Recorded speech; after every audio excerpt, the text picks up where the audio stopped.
Do you believe that the fear you feel doesn't come from the outside, but from deep within your own mind?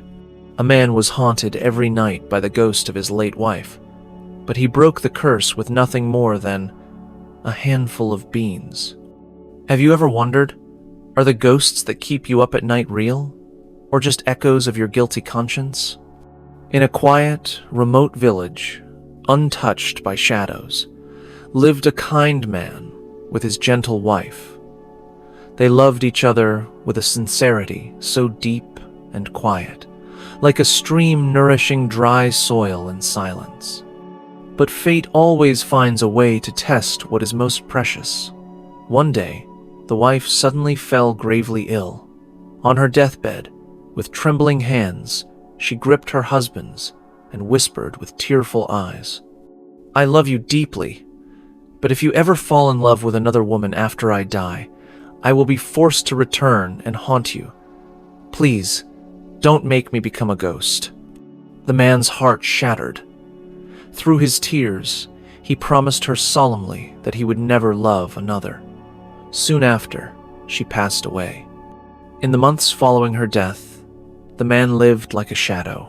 Every meal was filled with silence, every night a battle with memories.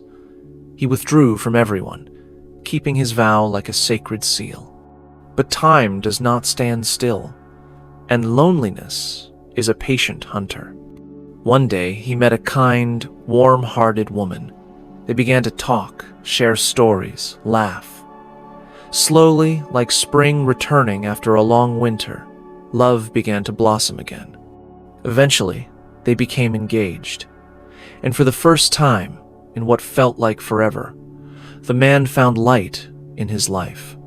But that very night, when joy returned to his heart, the haunting began. In his sleep, the ghost of his late wife appeared, her face pale and cold, her eyes full of sorrow and quiet rage. "You broke your promise," she said. "You vowed you would never love again." From that night on, she returned every evening, not just as a shadow, but with vivid detail. She described every moment he spent with his fiancée, what they talked about, what they ate, even the soft whispers between them. The man was horrified. How did she know all this? Was she truly watching from the beyond? He began to wither. Sleepless nights turned to anxious days.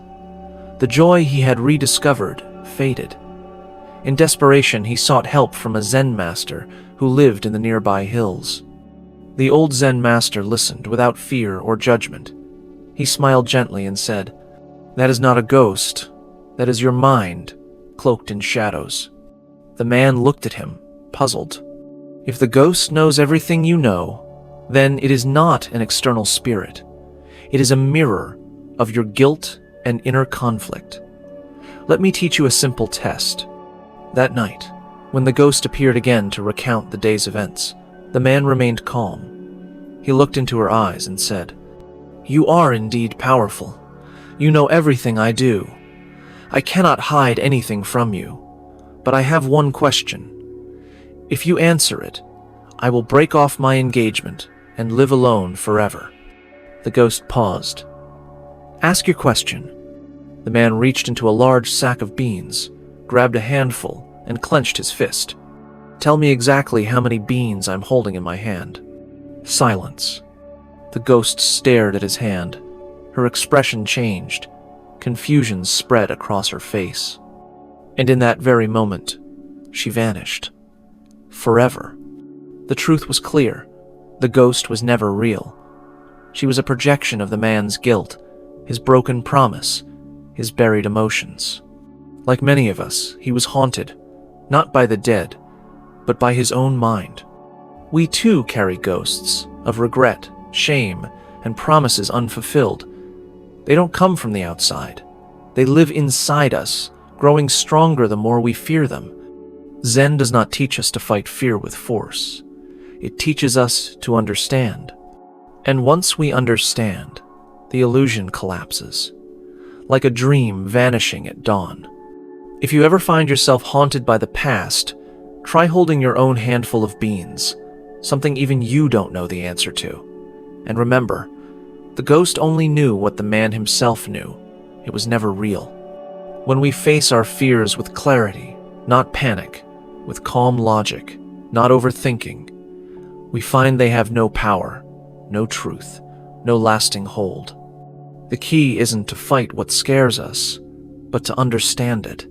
And in that understanding, we find freedom. If this story resonated with you, like, subscribe, and share this video with someone who might be silently battling their inner ghosts. Don't forget to turn on notifications so you don't miss more deep, inspiring stories from @GoldenBellDharma.